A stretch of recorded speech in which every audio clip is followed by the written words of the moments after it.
আর দুটো মেল করেই বেরোবে রুচিরা অফিস থেকে। ভেবেই ভালো লাগছে, পরের 2 দিন ছুটি। কাল একটু বেশিক্ষণ ঘুমাবে ভেবেই চোখ দুটো বুজে ফেলল রুচিরা। কি যে ভালো লাগে ঘুমাতে, কিন্তু আজকাল আর ঘুমানোর সময়ও হয় না। না খেতে পারলেও এত কষ্ট হয় না ওর, কিন্তু ঘুম থেকে উঠে যখন হাতে কাউন্ট করে দেখে মাত্র 5 ঘন্টা ঘুমোলে খুব অসহায় লাগে ওর। মৈনাকদের বাড়িতে বড্ড রাত হয় ডিনার করতে। ভাবতে ভাবতে কম্পিউটার বন্ধ করতে যাবে, মোবাইলটা বেজে উঠল। দেখলো মামনি কলিং। মামনি মানেই কিছু কিনে নিয়ে যেতে বলবে। তাড়াতাড়ি পার্সটা খুলে দেখে নিল ক্যাশ কত আছে। ফোনটা ধরতেই ওপাশ থেকে বীণা দেবী বললেন, রুচি বেরিয়ে পড়েছিস অফিস থেকে? রুচিরা বলল, না, বেরোবো। কিছু আনতে হবে? বীণা দেবী বললেন, লিখে নে, না হলে ভুলে যাবি। এরকম অনেকবার হয়েছে, শাশুমা যা লিস্ট দিয়েছে তার কিছু আনতে না পারলে ভুলে গেছে বলে দিয়েছে রুচিরা। তাই শাশুড়ি মাও যেন ভরসা করতে পারছে না। রুচিরাও তাই তাড়াতাড়ি খাতা বের করলো, বলল, বলো। বীণা দেবী খানিক নিশ্চিন্তে বলতে শুরু করলেন, পাটালি দুধ, গোবিন্দভোগ চাল, নারকেল। লিখতে লিখতে মনটা ভরে গেল রুচিরার। ভাবলো, এই না হলো শনিবার, বেলা অবধি ঘুম, তারপর মামনির হাতের পিঠে পায়েস। উফ। বীণা দেবী বলেই চলেছে, ময়দা, সুজি, আমুল স্প্রে আর মূলো। এবার পেনটা থামাতে বাধ্য হলো রুচিরা। বলল, মূলো কেন মামনি? রাতে কি মূলোর পরোটা করবে? বীণা দেবী বললেন, না রে, কাল পৌষ মাসের শেষ শনিবার। কাল সকালে তোকে নিয়ে পুজো দিতে যাব। জোড়া মূলো দিয়ে পুজো দিতে হয়। 7টায় বেরোবো, বুঝলি? আবার পুজো দিয়ে তাড়াতাড়ি ফিরে আসবো। তাড়াতাড়ি গেলে তাড়াতাড়ি ফিরতে পারবো। এসে আবার পিঠে বানাতে হবে। বাবুকেও ফোনে বললাম পুজো দিতে যাওয়ার কথা। রুচিরা খুব আগ্রহ নিয়ে জিজ্ঞেস করলো, তা কি বললো? না বলে দিল ওর নাকি শরীর একদম ভালো না, রেস্টের প্রয়োজন। বললেন বীণা দেবী, সেই তো, ওর রেস্টের দরকার। সারা সপ্তাহ ওই তো অফিস করে, আর আমি তো ধুনো দিই। মনে মনে ফুঁসছে আর বলছে রুচিরা, ইচ্ছে থাকলেও একথা শাশুমার সামনে বলা যাবে না। আফটার অল মায়ের বাবু বলে কথা। রুচিরা চুপ করে আছে দেখে বীণা দেবী বললেন, লিখলি সব? রাখি এখন, সন্ধে দিতে হবে। ফোনটা রেখে দিতেই গজগজ করতে থাকলো রুচিরা। একটা দিন একটু ঘুমোবে তার উপায় নেই। সাত সকালে চলল পুজো দিতে। হায় ভগবান, পুজো মানে তো সকাল সকাল স্নান। হে মা কালী, ক্ষমতা থাকলে পুজো দেওয়াটা কেচিয়ে দেখাও। বলতে বলতেই মাথায় বুদ্ধি আসলো রুচিরার। ঠিক করলো বাড়ি গিয়ে বলে দেবে মূলো পায়নি। এটাই ঠিক হবে। এত রাতে আর শ্বশুরমশাই কিছুতেই বাজারে যাবে না। আর রইল বাকি মৈনাক, ও তো মরে গেলেও আনবে না। এই জন্যই মামুনির যা কিছু আনার আবদার সব রুচিরার ওপর। মিথ্যা বলতে একটু খারাপ লাগবে ওর, তাও আপনি বাঁচলে বাপের নাম। মনে মনে ভেবে ব্যাগ গুছিয়ে অফিস থেকে বেরিয়ে গেল রুচিরা। লিস্ট ধরে সব কিনল। দোকান থেকে বেরোতেই সামনে সবজির দোকানে, সেখানে বড় বড় মূলো, যেন তাকিয়ে আছে রুচির দিকে। মতিভ্রম হওয়ার আগেই পা চালালো। ঠিক বাজারের মুখটায় কালী মন্দিরের সামনে আসতেই মা কালীর দিকে চোখ গেল রুচিরার। উনি যেভাবে জিভে কামড় দিয়ে তাকিয়ে আছে, রুচিরার মনে হলো মা কালী ওকে বলছে, ছি, এভাবে ভালো মানুষটাকে ঠকাচ্ছিস। পাপের ভয়ে অগত্যা আবার পিছিয়ে গিয়ে জোড়া মূলো কিনে বাড়ি চলল রুচিরা। সকাল 5:30 থেকেই মোবাইল রিং করেই চলেছে মামনি। ইচ্ছে করেই ধরছিল না রুচিরা। এখন স্নান করতে হবে ভাবতেই জ্বর আসছিল ওর। কম্বলটা আরও মুড়িয়ে শুলো। বারবার ফোন আসছে দেখে মৈনাক খানিক বিরক্ত হয়ে বলল, পারবে না যখন কথা দাও কেন? না বলতে পারো না? না, পারি না। তোমার মতো তো না আমি। ঝাঁঝিয়ে উঠল রুচিরা। না পারো তো এবার উঠে স্নান করে পুজো দিতে যাও। আর দয়া করে ফোনটা সাইলেন্ট করে আমায় ঘুমোতে দাও, আমি খুব টায়ার্ড। ওপাশ ফিরে শুতে শুতে বলল মৈনাক। ওর এরকম ব্যবহারে আরও রেগে গেল রুচিরা। প্রায় চিৎকার করে বলল, সেই তো, তুমি তো টায়ার্ড, সারা সপ্তাহ অফিস করো। ওদের আওয়াজে বাইরে থেকে বীণা দেবী চিৎকার করে বলল, উঠে গেছিস? বাহ, চিন্তায় ছিলাম। তাড়াতাড়ি স্নান করে নে, ড্রাইভার ঠিক 7টায় আসবে। রুচিরার বড্ড রাগ হলো নিজের ওপর। ভেবেছিল ফোন ধরবে না, সাড়াও দেবে না, পরে বলে দেবে ঘুম ভাঙেনি। উফ, এই মা কালী যে ঠিক কী চায়। বিরক্ত হয়েই বলল, আমি স্নান করতে যাচ্ছি, তুমিও রেডি হও। ততক্ষণে পাশে নাক ডাকার আওয়াজ যেন রুচির রাগের পারদটা আরও বাড়িয়ে দিচ্ছে। মনে মনে ঠিক করলো আজ দুপুরে তো কোনো কাজ নেই, দুপুরে এসে লম্বা ঘুম মারবে টানা 3 ঘন্টা। ভেবেই যেন একটা আলাদা এনার্জি পেল। যতটা সকাল সকাল ফিরবে ভেবেছিল, পুজো দিয়ে ঠিক ততটা সকাল সকাল ফিরতে পারেনি। এত ভিড় ছিল যে সবটা সেরে মন্দির থেকে গাড়িতে উঠতেই 12:30 বেজে গেছে।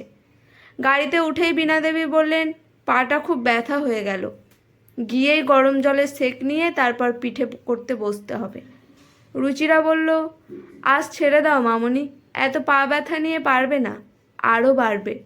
না হলে মালতীদিকে দেখিয়ে দাও, ও ঠিক করে দেবে। বীণাদেবীর মুখ দেখে বোঝা গেল প্রস্তাবটা পছন্দ হয়নি। বললেন, সারা বছর তো রান্নার লোকের রান্নায় খায়, এই বিশেষ দিনগুলোও না রান্নাঘরে গেলে সংসারটা লক্ষ্মী ছাড়া হয়ে যাবে। তোর আর কি, সব দায় আমার। শাশুড়ির সরাসরি আক্রমণে আজকাল আর রাগ হয় না রুচিরার। ও জানে কানে না শুনলে অনেক চাপ কম থাকে। এখন ওনার কথায় দুঃখ পেয়ে রান্নাঘরে ছুটলে দুপুরের ল্যাদ খাওয়াটা মাঠে মারা যাবে। ও মনে মনে ঠিক করে নিল, গিয়েই শাশুড়ির গরম জল করে সেকের ব্যবস্থা করতে হবে। তারপর সকালের লাঞ্চ সার্ভ করে ঘরে গিয়ে কম্বল মুড়ি দিয়ে ঘুম। যতবার ঘুমের কথা ভাবে ততবারে আনন্দে ভেসে যায় রুচিরা। বাড়ি ঢুকেই সব প্ল্যান মাফিক করতে যাচ্ছিল রুচিরা, যাতে দুপুর ঘুমের কোনো ব্যাঘাত না হয়। জল ভরে সবাইকে খেতে দিয়ে নিজেও খেয়ে নিল। তারপর নিজের ঘরে যেতে যাবে বীণাদেবী ডাকলেন। যেতেই উনি বললেন, রুচি, আমি মনে হচ্ছে আর বিছানা ছেড়ে উঠতে পারবো না, পা খুব ব্যথা। আমি মালতীকে দিয়ে চাল ভিজিয়ে নারকেল কুড়িয়ে রেখেছি, আমি সব বলে দেব, পিঠোগুলো করে দিবি মা। পাশের চেয়ারে বসে আছে অমলবাবু। জানে না রুচিরা। উনি কি বুঝলো, তবে প্রতিবাদী স্বরে বললেন, আরে ছাড়ো না, একটা বছর না করলে কি হয়, পায়ে ব্যথা যখন ছাড়ো, ও বেচারা পারবে। আর এই বাড়িতে আমরা কেউ সেরকম এসবের ভক্ত না। এবার বীণাদেবীর প্রত্যুত্তরের সময়। রুচিরা সত্যি অসহায়ের মতো দাঁড়িয়ে মনে মনে বলে চলেছে, মা কালী, আর কত খারাপ করবে আমার সাথে? কিছু না, একটু ঘুমোতে চেয়েছিলাম। বীণাদেবী শুরু করলেন, একদম চুপ করে থাকো, এই পুরো সংসার চালিয়ে নেওয়ার দায় এখন আমার আর এই ছোট্ট মেয়েটার। তোমরা বাপ বেটা তো ভেসে বেড়াচ্ছ। এসব কথা শুধু রুচিরাকে বার খাওয়ানোর জন্য বুঝেও একটু যেন ভালো লাগলো। এটা ভেবে অন্তত একবার বাবুর মা বাবুর দোষ দেখেছে। বীণাদেবী আবার বলতে শুরু করলেন, কাল সব নিজে হাতে বাজার করলো মেয়েটা, আমি কি অমানুষ? মেয়েটার মুখের দিকে দেখো তো, পিঠে না হলে কত খারাপ লাগবে ওর। রুচিরা বাই বলে বসতে গেল, কিচ্ছু খারাপ লাগবে না, বরং হলে খারাপ লাগবে, বড্ড খারাপ লাগবে। এই রান্নাবান্নাতে একদম নো ইন্টারেস্ট ওর। এর থেকে কাল বাজারের সব ফেলা গেলেও ভালো। বীণাদেবী জিজ্ঞেস করলেন, কিরে চুপ করে আছিস কেন, বল, পারবি না? রুচিরা মাথা নাড়ল। চোখের কোণে আসা জলটা লুকিয়েই রান্নাঘরে ঢুকলো আর বলল মনে মনে, মা কাদি, তুমি জিভ দেখিয়ে আর কত কাজ করিয়ে নেবা আমায় দিয়ে? এই যে আমি কতদিন ভালো করে ঘুমাইনি, তাতে তোমার মনে হচ্ছে না আমার সাথেও অন্যায় হচ্ছে? দুমদাম করে বাসনপত্র নামালো আর মোবাইলে চালিয়ে নিল পিঠের রেসিপি। ভাবলো করব যখন সবটাই একাই করব। পিঠে শুধু খায়ও, নামগুলোও ঠিকঠাক জানে না। আগে সব নাম বের করলো, তারপর একটা একটা রেসিপি সামনে খুলে খুব যত্ন করে বানাতে লাগলো রুচিরা। সন্ধে 8টা অবধি চললো এই বানানো পর্ব। শাশুমা যতবার এসেছে ফিরিয়ে দিয়েছে ওর।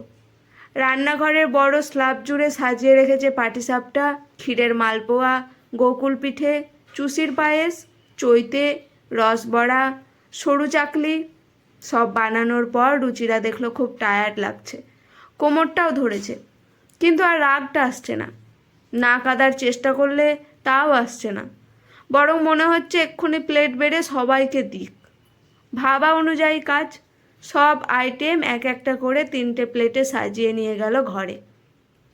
শাশুড়ি, শ্বশুর আর মৈনাক নিজে পরে খাবে, এক্সপেরিমেন্টটা ওদের ওপরেই হোক ভেবেই হাসি পেয়ে গেল রুচিরার। মৈনাককে ডেকে শাশুড়ির ঘরে ঢুকলো। প্রথম প্লেটটা দিল শ্বশুরের হাতে, তারপর বাকিগুলো মৈনাক আর ওর মাকে দিয়েই সরু চোখে দেখতে লাগলো সবার মুখগুলো। দারুণ এক্সাইটমেন্ট, পরীক্ষার রেজাল্ট বেরোনোর সময়কার উত্তেজনা। প্রথম মুখ খুলল মৈনাক। কি করেছো গো, ফাটিয়ে দিয়েছো? শ্বশুর মশাই খালি চোখ বন্ধ করে পা দুলিয়ে খেয়ে যাচ্ছে। রুচিরা বলল, বাবা কেমন হয়েছে? চোখ খুলে বললেন অমলবাবু, কি বলি বলতো, মনে হচ্ছে মায়ের হাতের পিঠে খাচ্ছি। আনন্দে নেচে উঠছে ইচ্ছে করলো রুচিরার। ও এবার বীণা দেবীর কাছে গিয়ে বলল, মামুনি কেমন হয়েছে গো? বীণা দেবী বললেন, নিশ্চিন্ত করলি আমায়, তোকে নিয়ে ভয় ছিল। সারাদিন চাকরি বাকরি করে এসব নিয়মকানুন তুই কি আর ধরে রাখতে পারবি? আজ ইচ্ছে করেই তোর হাতে ছেড়ে দেখলাম, খুব পারবি, আমার থেকে ভালো পারবি। বুকে জড়িয়ে ধরলেন বীণা দেবী রুচিরাকে। বললেন, যা তুই এবার নিজেরটা নিয়ে খা, আমি রান্নাঘর মুছে পরিষ্কার করে দিচ্ছি, আর ড্রাইভারকে বলে দিচ্ছি কাল সকাল সকাল তুই আর বাবু বেরিয়ে পড়। আবার আতঙ্ক চোখে তাকালো রুচিরা। বলল, আবার কোথায়? বীণা দেবী বললেন, নিজের হাতের বানানো প্রথম পিঠে মা বাবাকে খাওয়াবি না? এবার মনটা ফুরফুরে হয়ে গেল রুচিরার। উফ, সকাল সকাল ওই বাড়ি, ঘন্টা দেড়েক পৌঁছে যাব, তারপর নিজের সেই নরম বড় বিছানায় একা ঘুমাবো, একদম একা, দুপাশে খালি কোলবালিশ। ভাবতে ভাবতে পাটিসাপটাতে কামড় বসালো রুচিরা। তারপর চোখ বন্ধ করে নিজেই বলে ফেলল, আহা কি স্বর্গসুখ। মা কালী এভাবেই জিভ দেখিয়ে ভালো করো সবার। আজকের গল্পটি এখানেই সমাপ্ত। কেমন লাগলো অবশ্যই কমেন্ট করে জানাবেন। ভালো লেগে থাকলে পাশে